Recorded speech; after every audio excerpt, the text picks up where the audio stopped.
También voy a agradecer si... Ahora inicia la grabación, entonces, buenas tardes a todos. Vamos a iniciar con historia clínica, ¿está bien? La primera parte, la parte más importante de todo el cuarto año. Van a ver siempre, ya hasta la futura vida de médico, historia clínica es lo más importante, una de las cosas más importantes para llegar a un diagnóstico. Bueno, como estaba diciendo en la aula, vamos a hacer 45 minutos de seguido, cortamos 10 a 15 minutos y luego continuamos para poder generar vídeos de 45 minutos nada más. ¿Está bien? Y agradecería si alguien me avisa, ahora son 13:40, 14:25, si me avisan intervalo. Y también si me pueden hacer lembrar para cortar la grabación. Semana pasada no corté y quedó 4 horas y fue imposible de postar. Entonces, esas chicas esos avisos me pueden dar. Muy bien, vamos a iniciar para no perder más tiempo. A ver si están viendo ahora. Bueno, historia clínica. Historia clínica. Bueno, la idea es aprender historia clínica. Como pueden ver, en la plataforma le posteo un montón de cosas sobre historia clínica. ¿Está bien? No hay una historia clínica así universal. ¿Está bien? No hay. Quizás algunas cosas, algunas partes de la historia clínica siempre van a estar presentes aquí y en todo el mundo, pero no hay uno que es universalmente aceptado y que vamos a seguir, no. Inclusive aquí mismo en nuestra zona, en Paraguay, en los hospitales, cada materia tiene algo específico en la historia clínica. Por ejemplo, el área de ginecología, vamos a ver que una parte de la historia clínica son la parte ginecológica, ¿verdad?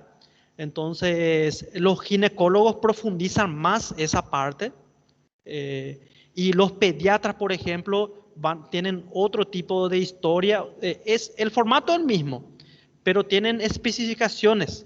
Por ejemplo, las vacunas, las vacinas. En la historia clínica pediátrica es muy interesante preencher todo, completar. Sin embargo, en cirugía, de entre todas, cirugía generalmente es el más resumido. El de clínica médica, la materia de semiología médica, digo 6, ese va a ser el más complejo y más completo. ¿Está bien? Entonces, aquí le posteo unos cuantos formatos para que puedan mirar. Y aquí unos ejemplos también. Vamos a ver, vamos a analizar, vamos a tratar de aprender historia clínica. Tenemos todo el año para aprender historia clínica, no se preocupen. La primera aula práctica inclusive incluye historia clínica. Bueno, acá le voy a postar, este es un esqueleto, vamos a decirle, fixo en todas las historias clínicas, en cualquier especialidad. Siempre hablamos de estas tres partes, ¿está bien? ¿Cuál es el objetivo de la historia clínica? Llegar a un diagnóstico. Eso es lo más importante. Y otra cosa, queda como un documento, ¿está bien? Como un documento médico legal, donde quedan las anotaciones de todo el cuadro del paciente y donde alguien puede investigar tranquilamente y ver todo lo que pasó con el paciente. Por eso hay que preencher bien, ¿verdad? Bueno, aquí dice anamnesis, que sería interrogatorio, ¿verdad? Después examen físico, ¿verdad? Y después método auxiliar de diagnóstico o medio auxiliar de diagnóstico, igual, ¿verdad? Van a oír de muchas formas esto, pero siempre hacer lo mismo, ¿verdad? 1, 2, 3. ¿Está bien? Historia clínica. Esto es la historia clínica. No sé si lembran de la aula anterior que dimos ficha clínica. A ver, creo que estaba aquí. ¿Dónde estaba ese ficha clínica? Yo le mostré la vez pasada. Desapareció eso. Clase 1, simulación. ¿Dónde dice? Acá está. Muchas gracias, muchas gracias. Gracias. Entonces, para poder entender, El prontuario médico o ficha clínica del paciente es un conjunto de hojas que incluye, acá vamos, hojas de temperatura, después viene la historia clínica, ¿ven? Donde se anotan los datos filiales, datos personales, ¿ven? Después viene algo que se llama indicación médica, donde el médico va a poner qué medicamento, la dosis, la vía de administración, ¿verdad? Acá teníamos un ejemplo, no sé si lembran. Ven acá, soluciones parenterales, medicación no venosa, medicación oral, y si hay zona nasogástrica, en fin, esto es la indicación médica. Lo que le quiero nomás explicar es, después hay una técnica quirúrgica, si el paciente se operó, tenemos que detallar todo qué se hizo en la cirugía. En fin, el conjunto de todo esto se llama ficha clínica. Si no me equivoco, en portugués sería prontuario médico. Bueno. La historia clínica es una parte de la ficha clínica. Entonces son cosas distintas. Son dos cosas distintas. Vamos a ver si en internet nos sale una imagen de ficha clínica. Para mirar nomás ahí, a ver si sale una ficha clínica. Vamos a mirar nomás. A veces con imagen uno puede ver. Vamos a ver. No. No. Acá una ficha clínica ya digitalizada, ¿verdad? Que es justamente en el futuro Hospital Escola de vocês, que es acá IPS, hay un sistema donde tenemos que cargar todo, puede ser en formato digital ya, digital. También hay un formato escrito, pero hay la opción de formato digital.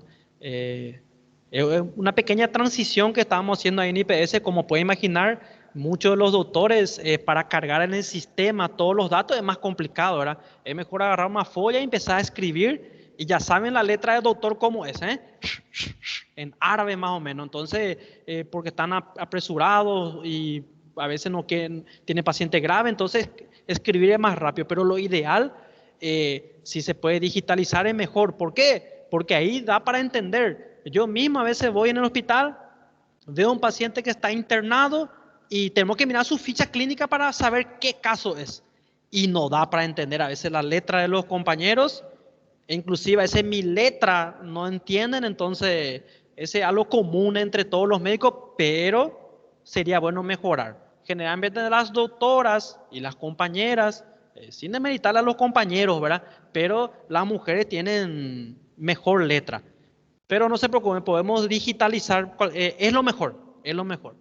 Bueno, y acá nos sale la imagen que quería mostrarle. Este quería mostrarle. Así es, este es el prontuario médico, ¿verdad? Generalmente un conjunto de hojas que se guarda en una carpeta y después uno puede acceder a esa imagen, a esa información. Bueno, un conjunto de follas y una de esas follas es la historia clínica. ¿Está bien? Bueno, ahora vamos a ver qué es la historia clínica y por qué es tan importante.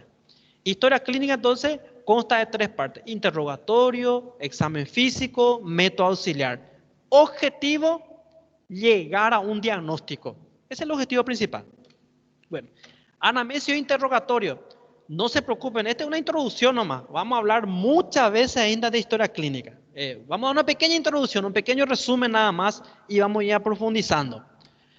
Acá, por ejemplo, dice anamnesis, ¿ven? Interrogatorio. ¿Qué significa eso? Ahí vamos a preguntarle al paciente los datos filiales, o identidad, o datos personales, como quieran llamarlo. Hay muchas formas de llamar. En resumen, sería colocar el nombre del paciente, sexo, la edad, la profesión, la procedencia, el estado civil, la nacionalidad, el número de documentos, ¿verdad? Fecha de nacimiento y si los datos fueron aportados por el paciente y si merecen fe o no. Vamos, acá me salta algo, no sé si enviaron un mensaje ahí. No, apareció nomás. Na plataforma no arquivo do Word tem historia clínica. Sí, gracias. Tiene varios. Está en Word. Bueno, excelente. Gracias. Acá, por ejemplo, datos filiales, ¿verdad? Nombre y apellido, ya dijimos.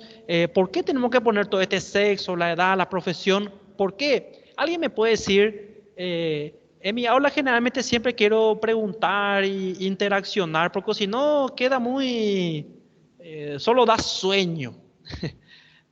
¿Alguien me puede decir por qué es importante poner el sexo, por ejemplo, y la edad, por ejemplo, y la profesión? Uno de estos tres. ¿Por qué le parece que es importante preencher en la historia clínica? ¿Ayuda al diagnóstico o no? ¿Será que va a ayudar en alguna cosa?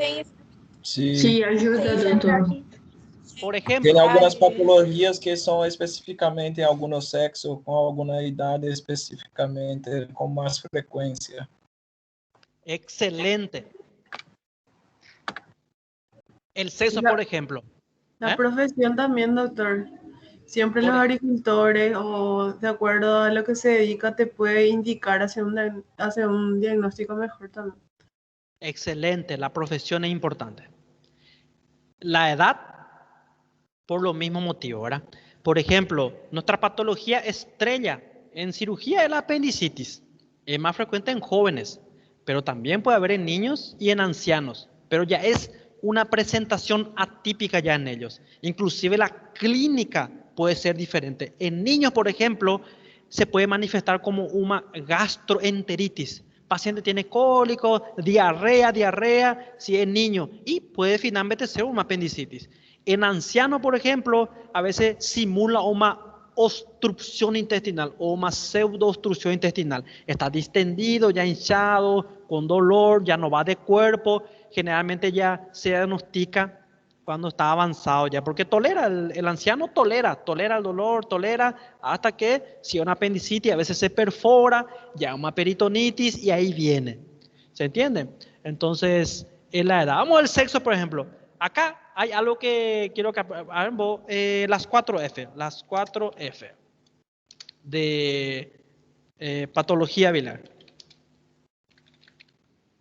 Vamos a sale acá. Este es un tema de revalida acá. Y todos los cursos preparatorios de revalida hablan, y es un clásico, las 4F. Esa es la mnemotecnia, la ayuda de memoria, que por ejemplo indica eso. Mire, una F, ¿ya?, de femenina. Las mujeres están más, tienen mayor factor de riesgo para sufrir de litiasis vesicular, por ejemplo. ¿Se entiende? Y después, FAT, la otra F, bueno, siglas en inglés, ¿verdad? Es sobrepeso, obesidad, ¿verdad? ¿Se entiende? 40, 40 años, más de 40 años para arriba. Pero eso no quiere decir que una persona de 38 años o 36 años puede tener, ¿verdad? Esto es una media nomás, digámosle, la mayor parte. Pero claro, hay personas que tienen 15 años. Ya operé pacientes de 15 años con problemas de litiasis vesicular, de 80 años, ya operé también. La vez pasado operé a un señor de 82 años. Fue terrible la cirugía, pero logramos operar y solucionar. Porque imagínense tener, no sé, más de 40 años el paciente tuvo su litiasis ahí. Eso se va inflamando, se va fibrosando y es una locura total operar. Pero bueno, y acá una media de 40 años y esto de fértil se refiere a que hay una influencia hormonal en la aparición de litiasis vesicular. Por ejemplo, la progesterona, en el embarazo hay picos de progesterona, ¿verdad?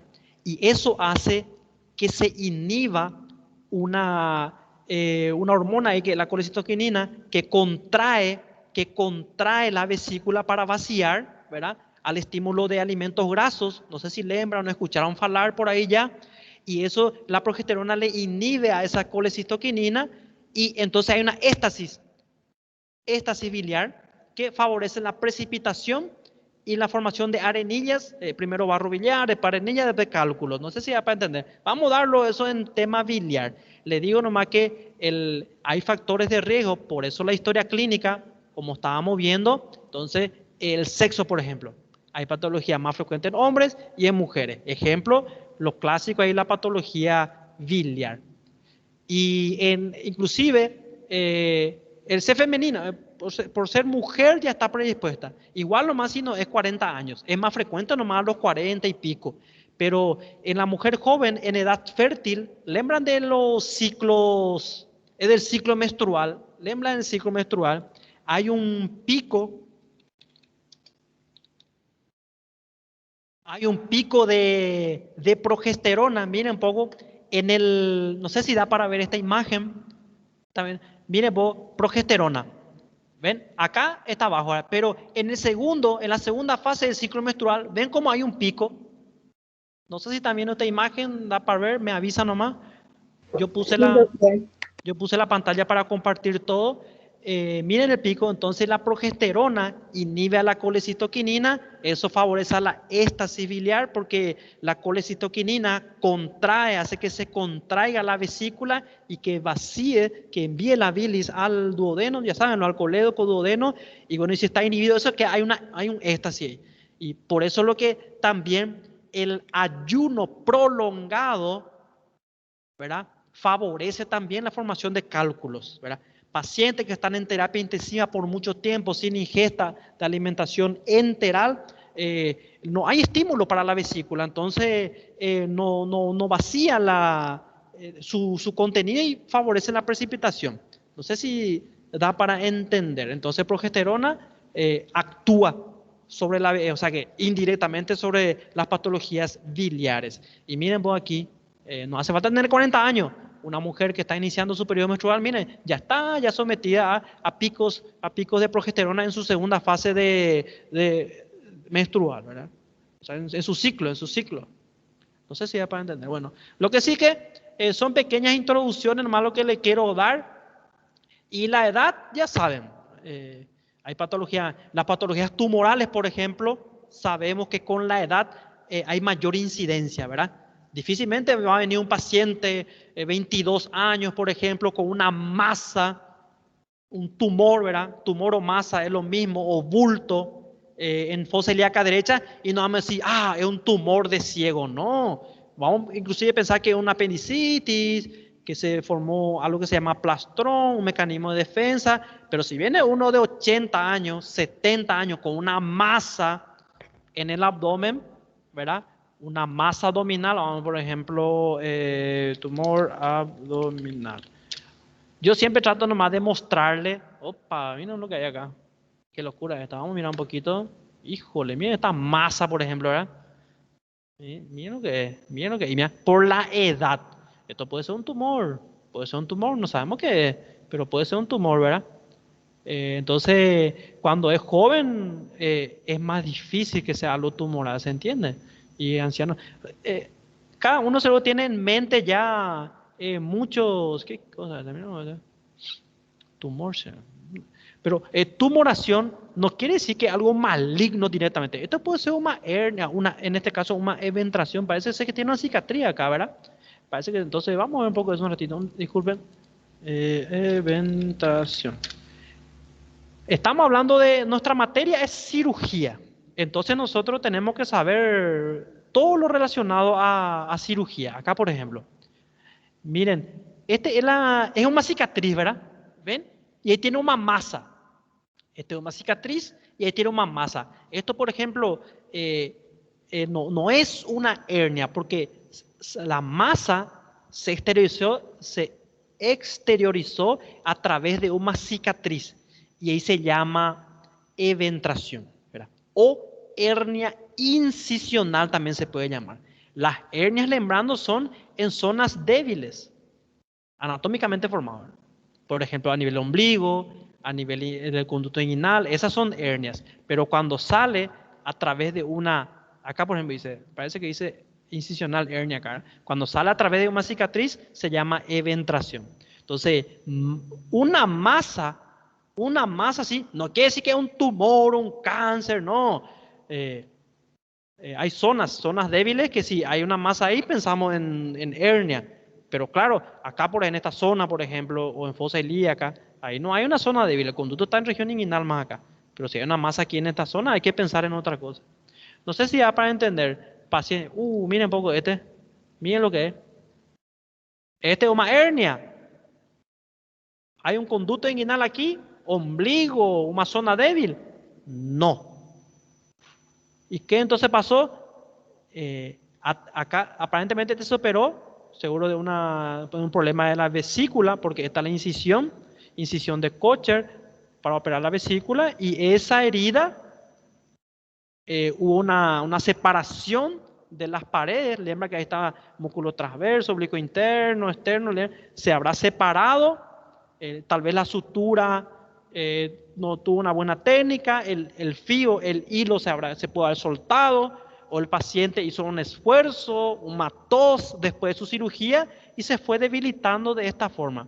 Entonces, esto es una masa. Lo que le quiero transmitir nomás que no toda masa, no todo bulto es un tumor, ¿verdad?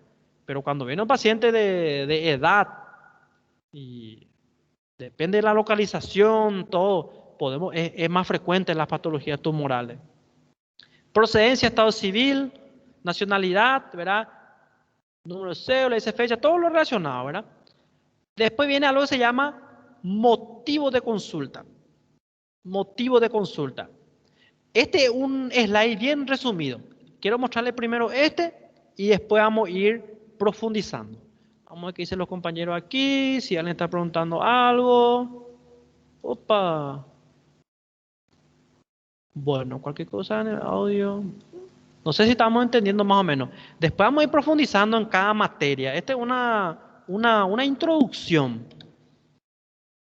Acá ya lo importante también, los datos aportados por, hay que poner quién aportó y si merece fe o no. Vamos a ver un poco. Acá dijeron que en Word está mejor. Vamos a mirar un poco esto un ratito. Le puse varios formatos mismo luego por eso. ¿Qué me puede explicar más o menos qué podría significar? ¿Qué podría significar? Acá este está mejor. Este está un poquito más completo. Opa. Un poquito más ordenado acá, miren. Nombre y apellido, fecha de nacimiento, edad, sexo, lugar de nacimiento, nacionalidad, ¿verdad? Todos los datos. Y aquí, procedencia, religión importante, lembrando que los testigos de Jehová no aceptan transfusión sanguínea.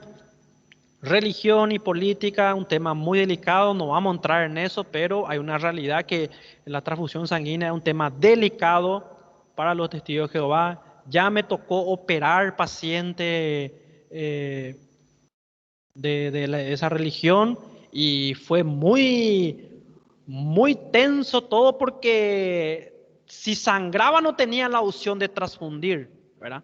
Pero ellos tienen un ente jurídico legal que permite algunos derivados de la sangre, entonces para poder compensar más o menos, ¿qué era que me dijeron que se podía aplicar? Eritropoyetina, que es un estimulador de los glóbulos rojos, eso sí aceptaban, ¿verdad?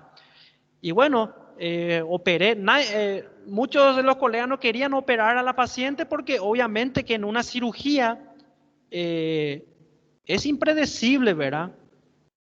Puede haber sangrado, hay riesgo. Una de las complicaciones en la cirugía es la hemorragia, está escrito, puede haber sangrado. Y operamos a la paciente y gracias a Dios todo bien, pero sí que fue bien tenso esa cirugía porque no podría sangrar la paciente, ¿verdad? Y yo lo operé porque quería tener esa experiencia de operar a un paciente así y solucionar, ¿verdad? Pero muchos no querían operar a la paciente. Imagínense, nadie sabe si va a sangrar o no, ¿verdad? Pero se solucionó. Entonces, religión, tema importante, raza, dice acá, fecha de ingreso, cuando entró. Esto, usted como alumno del cuarto año, ¿verdad? Cuando estén en contacto con pacientes, este formato ustedes pueden imprimir y ir a preencher, a completar con el paciente. Viene el paciente, consulta y le empiezan a preguntar nombre, apellido, edad, van colocando.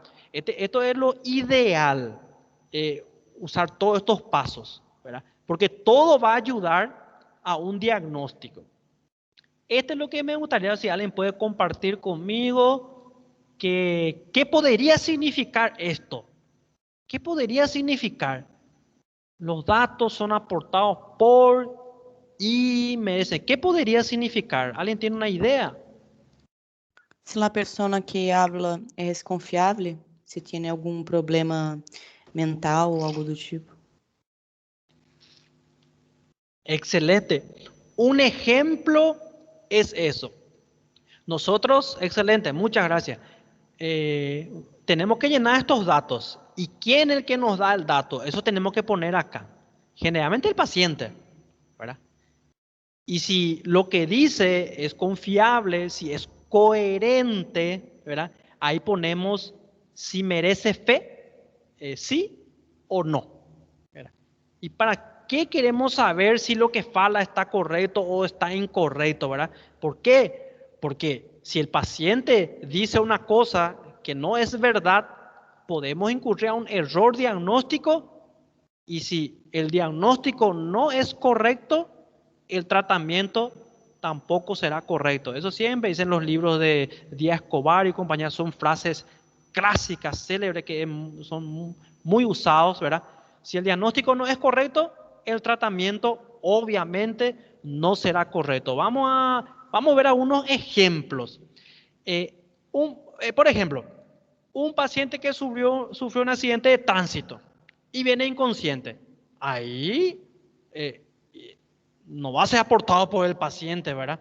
Entonces podemos poner aportados por, generalmente los bomberos, paramédicos por ahí, le auxilian y le traen al hospital. Entonces los datos son aportados por los bomberos voluntarios, por paramédicos, se coloca ahí. Y ahí, ¿cómo vamos a ver si merece fe o no? Si un bombero trae a un paciente, ¿podemos decir que merece fe? Depende, porque el bombero no vio el accidente, no sabe cómo fue, a qué velocidad venía, si el paciente fue eyectado, digámosle, expulsado de su móvil, de su moto, de su carro, cuántos metros, todo eso influye, ¿verdad? Para saber, para llegar a un diagnóstico de gravedad, ¿verdad? Entonces, eso es un ejemplo que podemos poner que no merece fe, ¿verdad? No merece fe. Doutor, se Sí. a pessoa está emborrachada também, em este caso, não merece fé ou sim? Y depende, generalmente es una opción para poner no merece fe. Sim. Es una alternativa, uno de los casos en que colocamos que no merece fe. Otro de los casos es cuando viene un paciente, por ejemplo, los señores, un señor de edad, por ejemplo, 70 años, que mora solo con su esposa, por ejemplo, ¿verdad? En una casa, y se enferma, qué sé yo, tiene un dolor abdominal, vómito, algo, y el filho que no mora con él, generalmente es así, se va y le rescata a su papá para traer al hospital. Y si el paciente no se comunica, si el hijo trata de dar información, esa información no merece tanta fe, porque el filho no mora con él, ¿verdad? No sabe su día a día, cómo empezó. Siempre ocurre eso, le preguntamos, él tenía problemas de estreñimiento, problemas para alimentarse, y dice, no sé, yo sé que siempre comía bien y no sé si iba bien al baño. Entonces tiene que ser una persona que, si es posible, que mora con él, que vive ahí. Por ejemplo, Gracias, profe. ¿sí? Gracias. Por ejemplo, crianzas, niños, cuando en pediatría hay un niño enfermo que va en la pediatra y la doctora dice ya, ¿quién es la mamá? Siempre se va la mamá, el papá, los hermanos, el abuelo, la abuela. Eso es algo común en pediatría. Pediatría es una especialidad un poco difícil, en el sentido de que tiene que tratar con el niño y con los familiares. Si hay un futuro pediatra por ahí entre vosotros, claro, es una espectacular especialidad, pero requiere también un poco de paciencia, ¿verdad? Porque tiene que tratar con el estrés, la tensión, la preocupación del familiar y más el propio niño, ¿verdad? Entonces, generalmente vienen todos. Viene el abuelo, la abuela, hermano, papá, mamá, y la pediatra siempre dice, bueno, solamente que la mamá hable en este momento, o simplemente le hace retirar a todos de la sala y solo le deja a la mamá. ¿Por qué? ¿Por qué? Porque la mamá es que va a aportar los datos y que sí merecen fe. ¿Se da para entender? Pero sabemos Sí, que por muchos motivos la mamá a veces no está en la casa por motivo de trabajo y cosas así. Entonces el pediatra siempre dice, quiero que venga la persona que está más tiempo con la crianza, que le conoce mejor. ¿Quién le conoce mejor? Y ahí a veces viene, si tiene una niñera, ¿cómo se dice? Babá, se dice en portugués, ¿verdad? Que a veces le conoce mejor, no sé si, sus hábitos fisiológicos, por ejemplo, ¿verdad? Va a saber si fue de cuerpo, si todo el día va de cuerpo, va evacuando, y si un día no evacúa. Entonces son cosas así, ¿verdad? Yo le estoy dando nomás ejemplo en pediatría porque creo que da para entender un poco mejor, pero en adulto también lo mismo. Entonces aquí tenemos que poner quién aportó los datos que estamos preguntando y si merecen fe. Otra cosa que vamos a aplicar en cirugía, muy importante. A veces viene un paciente que ya está con 5 días de dolor y viene el dolor abdominal, por ejemplo, en fosa ilíaca derecha, y le pregunta, ¿hace cuántos días? Ah, no, doctor, ayer nomás, ayer me empezó a doler. Y ustedes saben, por ejemplo, que la apendicitis, ¿saben la etapa de la apendicitis, verdad? La apendicitis, por ejemplo, tiene varias etapas. Etapas de la apendicitis. Para mirar nomás, después vamos a ver esta materia. A ver, ¿cuál podemos mirar? A ver, unas etapas. Este vamos a mirar. Miren vos cómo empieza congestiva o catarral, se puede decir. Miren. Después flemonosa. Vamos a ir viendo esto después. Tiene placas de pus. Después ya gangrena. Miren, va necrosando. Y después se perfora. Bueno, esto lleva un tiempo. Lleva un tiempo. No es lo mismo que estamos sospechando una apendicitis y que el paciente diga, ah, hace 12 horas que me duele. Y ahí vamos a pensar que está en la primera fase, aunque es muy relativo esto. Eso lo estamos dando como ejemplo. Pero si dice día, hace 3 días que estoy con este dolor, ahí ya, si sospechamos una apendicitis, mínimamente está ya perforado. Un ejemplo nada más. ¿Y qué hacen los pacientes? Siempre mienten, la mayoría. Si hace 5 días que está con dolor, dice 2 días o hace 3 días. Y ese es un problema. ¿Por qué? Porque solo le voy a mostrar nomás si es una apendicitis, sospechamos una apendicitis de 24 horas de evolución o de 12 horas, ¿qué incisión vamos a hacerle? Podemos hacer una incisión de McBurney, por ejemplo, de McBurney. ¿Cómo que hace 12 horas recién o 24 horas sospechamos que no está complicado el apéndice, que no está perforado? Porque generalmente no se perfora en las 12 o 24 horas. Pero claro que hay casos que sí, ¿verdad? Pero estamos hablando de lo general nomás. Pero si dice hace 3 días, 4 días, entonces la incisión indicada es la mediana. Vamos mirando no sé si está viendo bien. Esta mediana, la incisión mediana. Mediana infraumbilical se llama, aquí.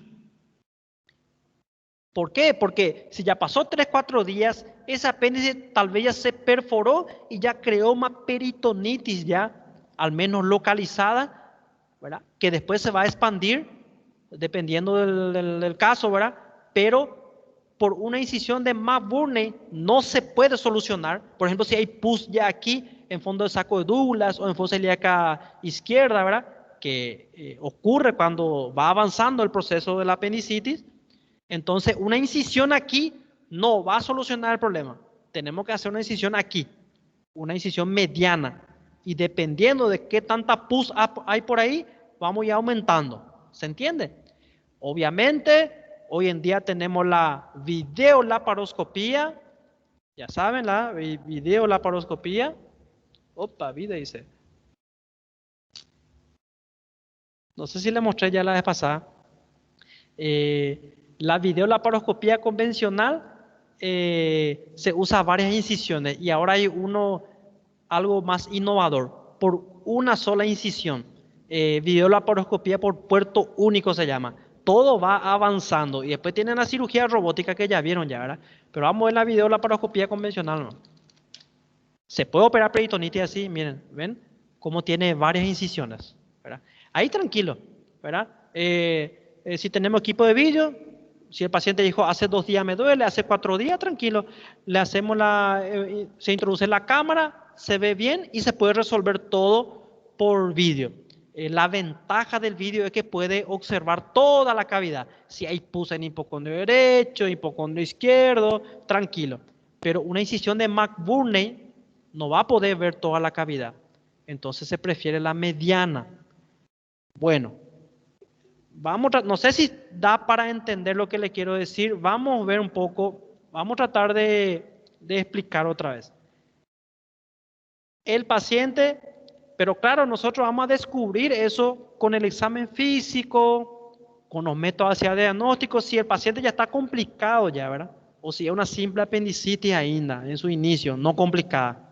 Vamos a percibir, pero ya hubo casos en que dice, no, hace 2 días nomás, y operamos y semejante peritonitis, pus por todo lado, para el colmo a veces el paciente se automedica y eso confunde, y se automedica, y con un poco de mentira, ahí es una locura, ahí hacemos McBurney, encontramos una peritonitis ya purulenta ahí, tenemos que fechar de vuelta la McBurney y abrir una incisión mediana. Esa es la conducta. Entonces, ven cómo si el paciente no dice la verdad, puede ser un problema en el tratamiento. Opa. Le doy nomás un ejemplo de varios. Entonces, no es lo mismo una peritonitis, si es generalizada, se soluciona con una mediana, porque hay pus por todo el lado. No, por McBurney no da. Vamos a tirar el apéndice, vamos a tirar la pus que hay ahí, pero si hay acá, en el subhepático o por ahí, no vamos a poder. Videolaparoscopía es otra cosa. Estamos hablando de principalmente de la cirugía abierta, que es lo que más se hace acá, ¿verdad? Cirugía abierta. No sé si vimos la vez pasada, peritonitis. Estamos entendiendo ahí más o menos. Vamos mirando si hay un vídeo por ahí, de repente. Vamos mirando este. Me avisan más si estoy hablando demasiado rápido, si no da para entender nada. Miren esto, por ejemplo. Hasta ahora todo bien, profe.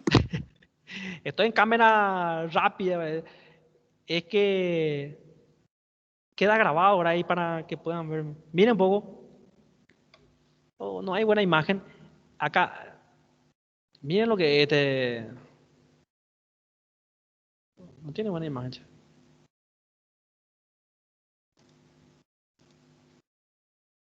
No tiene buena imagen. No sé por qué. No sé si da para entender. Acá, por ejemplo, está el hígado. Y vean la pus. ¿Ven? No sé si vieron. ¿Y cómo vamos a...? Eso hay que aspirar. Lavar, se manda suero. Luego se aspira. ¿Ven? Este es el hígado. ¿Y dónde está el hígado? Allá en hipocondrio derecho. Ahí está la vesícula, ¿ven? ¿Ven la vesícula? Miren cómo hay todo fibrina, pus. Por eso le digo, una pregunta, con una incisión de McBurney, ¿vamos a poder hacer esto? Aspirar todas esas colecciones purulentas, ¿sí o no? No. Imposible. Si no tenemos videolaparoscopía, ¿qué incisión tenemos que hacer para poder aspirar esa pus que está encima del fígado, abajo del fígado? Imagínense. No tenemos otra opción que hacer ¿qué pasó acá? Mediana, né, pro? Exactamente. Excelente. Esa es la respuesta que quería escuchar. No tenemos opción. Vamos a ver si tenemos imagen. Acá. Solamente, mira, el hígado está aquí. ¿Lembra, verdad? Va hasta el 5.º espacio, inclusive por ahí. ¿Ven? Ocupa todo esto y hay pus entre el hígado y el diafragma. Y debajo del hígado. ¿Y cómo con un McBurney vamos a solucionar? No hay caso. Podemos operar, tirar el apéndice, pero el paciente va a tener una mala evolución porque hay un foco infeccioso. Entonces solamente la mediana. Por eso, eso se llama la incisión aquí en el medio, la mediana, es lo que se hace, sería la laparotomía exploradora. Para observar qué hay adentro en el abdomen, la mejor incisión es la mediana. Es terrible, terrible porque es muy grande el corte, imagínense. Enorme. Y esto puede ser, yo generalmente, cuando hay dudas así, cuando pasa unos días, primero le hago una incisión aquí, infra. Trato de observar ahí, ver, pero si hay pus viniendo del abdomen superior, entonces aumento con una paraumbilical. Y ahí trato de observar, aspirar, y si no consigo, voy hasta más para cima, hasta el apéndice sifoide puede ser. Pero no quiero a veces llegar hasta ahí. Generalmente intento resolver con una infra. Y acá meto el aspirador, que el aspirador un poquito tiene un conducto largo ahí, da para aspirar, pero si hay dudas tengo que ampliar.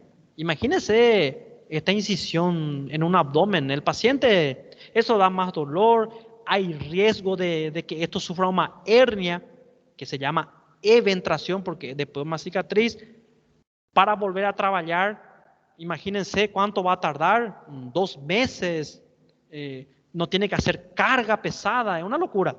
Pero sin embargo, videolaparoscopía es otra historia.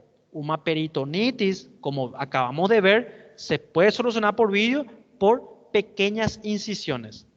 Y ahora sí que hay ese que es puerto único, que solamente se hace una incisión aquí. Vamos a ver si podemos ver de vuelta. Entonces, acá también ven cómo esta cirugía, esta cicatriz, se debilitó por quién sabe qué motivo y hay mira, se exterioriza, hay como una hernia, ¿ven? Los órganos se exteriorizan ahí. Y obviamente esa mediana es un factor de riesgo, ¿verdad? Bueno, ¿por qué nos fuimos a parar ahí?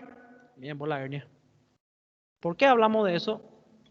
Es importante anotar aquí. Los datos son aportados por y si merece fe o no. ¿Por qué? Porque este es un documento médico legal. Si por algún motivo el paciente tiene una complicación o hay algún problema en el diagnóstico, esto es un documento, una defensa para nosotros, ¿verdad? El colocar no merece fe, ¿verdad? Que el paciente tal vez no diga la verdad y eso ayuda para algún eventual problema, ¿verdad? ¿Alguien quiere aportar algo, comentar? Vamos a pasar esa parte. 45 minutos. Ya pasó 45. Sí. Falta profe, 3 2 minutos. minutos, profesor. Falta 3 minutos, Yolanda. 3 minutos. Bueno, vamos a avanzar. Motivo de consulta. Por lo menos vamos a terminar hasta motivo de consulta. Bueno, motivo de consulta o queixa principal en portugués. Queixa principal. Eso aprendí también. Queixa principal. Vamos a mirar un poco acá. No sé si están viendo este. Motivo de consulta. Síntomas que motivaron al paciente a consultar, ¿verdad? ¿Por qué vino al hospital? ¿Por qué? Signo o síntoma, ¿verdad? Sabemos que síntoma es subjetivo, lo que el paciente siente, y signo es objetivo, lo que podemos objetivar, hollar. Signo viene de señal, de marca, a lo que vos podés ver, ¿verdad? Y hay síntoma y signo y síntoma, ¿verdad? O sea, lo que tenemos que poner acá es lo que motivó al paciente a consultar. Vamos a ver si tenemos unas opciones. Acá no tenemos opciones. ¿Cuál puede ser el motivo de consulta? En cirugía, lo más frecuente es el dolor. Dolor. Por ejemplo, viene con un dolor abdominal. Entonces colocamos motivo de consulta, dolor abdominal.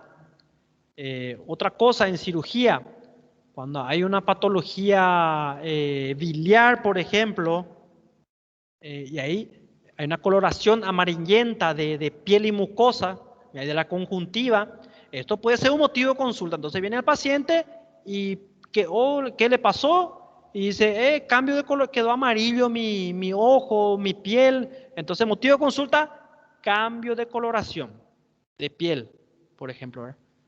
¿Por qué vino? Otro motivo de consulta, por ejemplo, es vómito con sangre, por ejemplo, ¿verdad?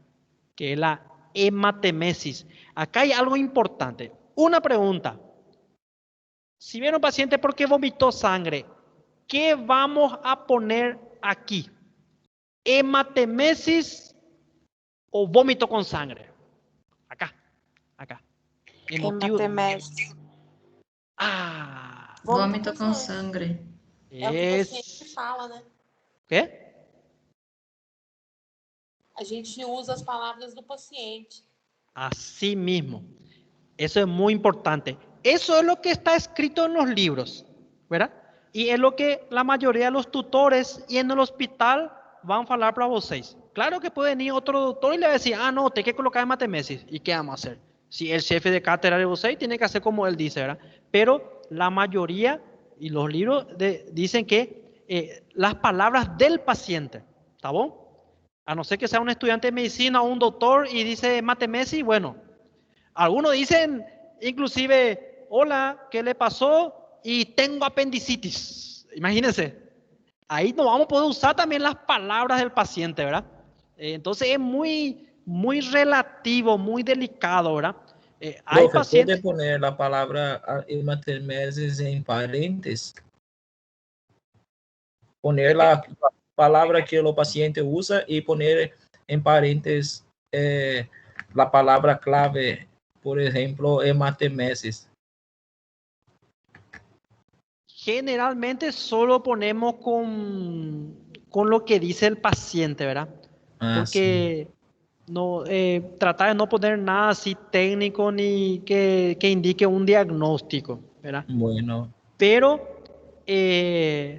no estaría mal, pero depende mucho de quién es su tutor, quién es su profesor, cómo le dice, porque como le digo, no hay una historia clínica así universal, pero generalmente es aceptado términos del paciente. Bueno, gracias, profe. Pero tampoco que venga a decir, tengo una apendicitis y ponemos apendicitis. No sé si da para entender. Tenemos que equilibrar ese dato.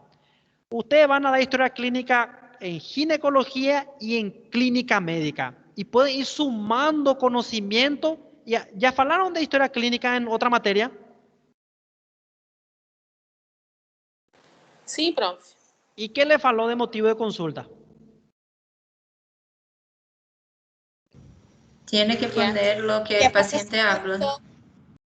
Excelente. Porque pode ser o sintoma da enfermidade. Geralmente vão consultar pelo sintoma principal. Ese otro dato importante.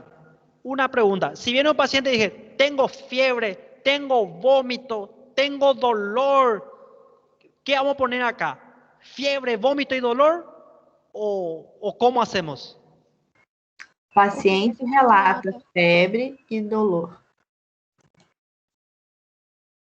Ese de relata, ponemos aquí embaixo.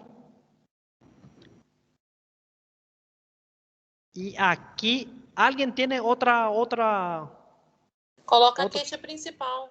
Tiene que preguntar Paciente presenta dolor en cabeza, en todo, donde el paciente dice. Exacto. Ese detalle ponemos aquí. Pero yo quiero saber más. Si dice, tengo fiebre, tengo dolor y tengo vómito, ¿qué vamos a escribir? Ahí ya escuché que una compañera dijo, queixa principal. ¿Qué quiere decir eso? El paciente puede estar con fiebre, aguantó en su casa 2 o 3 días, no le importó. Después empezó a vomitar, tranquilo, aguanto. Pero cuando tiene dolor, ahí viene al hospital. Ese es su queixa principal. ¿Por qué vino?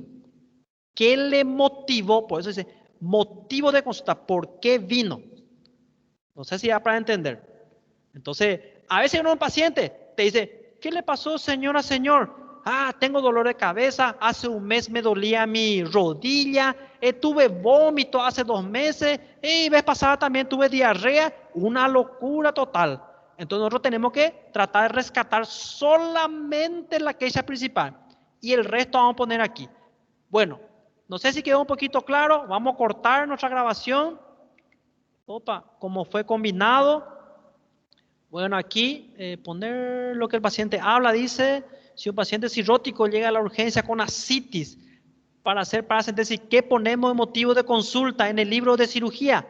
Eso era Amanda, ¿eh? Amanda es bien profundo ya su pregunta.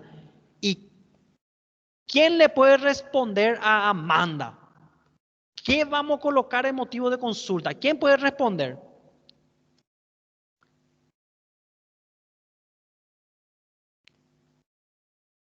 Preguntamos primeramente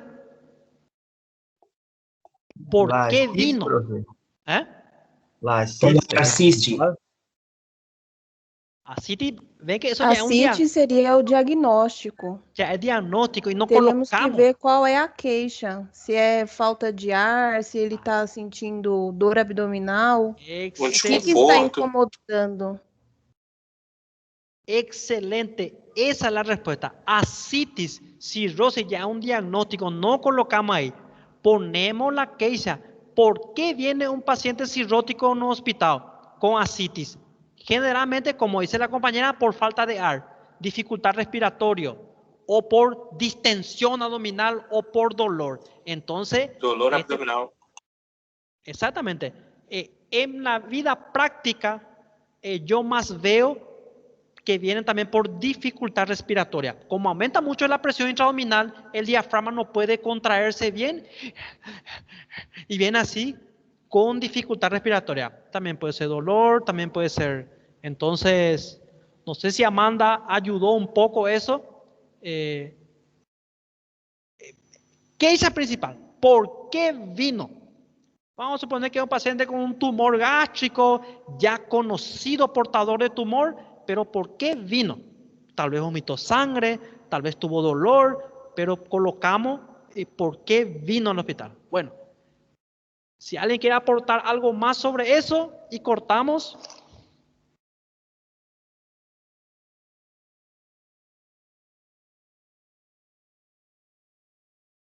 Poner lo que el paciente. Sí, estamos encaminando bien, no se preocupen. Bueno, voy a cortar la grabación. No sé cuánto pasó. Esto fue primera parte de historia clínica entonces.